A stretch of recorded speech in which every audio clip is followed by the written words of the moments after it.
naman. Kaso, yun nga, lack of outside. Another player na dominante din sa poste. He can bully people kahit 6'8" lang siya. Dun papasok yung conflict of combinations. Magiging mabilis yung double team kay Fajardo, and maganda kasi talaga sana yung may outside shooting. Yung 4 kasi pang entry pass. Pwedeng ibalik agad tapos tira. Kaso, yun nga, magdo-double team ka agad kay Junmar. Si Tyler Stone talaga yung sakto for them. Kaso, move on. Ayun, una pa lang, nagduda na talaga ako sa desisyon ng SMB to get Ivan Aska. Pero kasi, pressured na sila to have a replacement import kay Tyler Stone na iniwan sila sa ere. Ayun, sana yung pinakabagay na import for them. Yung performance naman ni Aska is not bad, but we know it will not result or hindi sila makaka-go deep sa kanilang ultimate goal. And I know, mapapalitan talaga siya right from the start.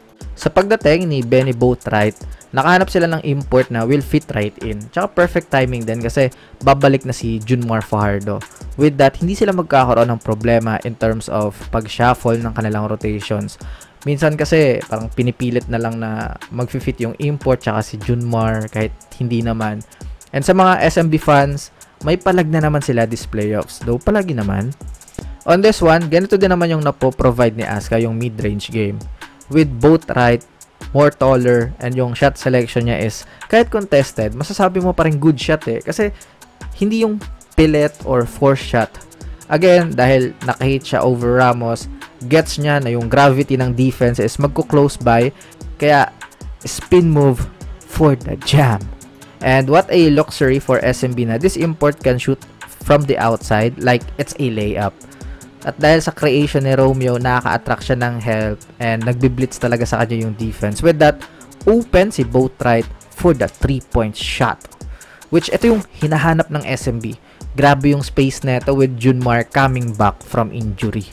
Tsaka matutuwa ka talaga sa kanya kasi sobrang sipag. Tingnan nyo dito, siya pa yung pinakala sa linya. Nasa paint pa siya niyan ha. Pero siya pa yung nauna sa ring. Like, anyari sa defense ng kalaban. Pero syempre, pupuriin natin yung sipag niya. Sprinting full court para sa easy 2 points. You'll always want to have or you'll love a player na ganyan. Again, naunahan niya pa yung import ng Terra Firma to get a proper position na dapat nag-collapse na siya sa paint si Thomas kasi yung rim protection ng Jeep mabubutasan if mag-pick and roll si Romeo at Boatwright, which ganun na ngayon nangyayari. And kapag binigyan mo din siya sa poste tapos mismatch, kain na kain yung defense ng kalaban. Again, ito na naman yung kanyang sipag sa full court. Yung ibang players nakatayo na lang, walking, pero siya sprinting pa rin to receive this pass from Chris Ross and won. Ito na yung kanyang pagiging deadly sa outside. He can also score off the dribble sa 3-point distance. Hindi lang siya basta catch and shoot player. Pinakita rin sa atin yung kanyang passing ability na magiging X factor when Junmar comes back. Parang magiging Arwin Santos role, may outside na magaling pa mag-entry pass. Nakakuha na naman ng SMB ng saktong import since Chris Macolo. Kayo ba, SMB fans, natuwa ba kayo sa inyong bagong import? Let me know all your thoughts sa comment section below.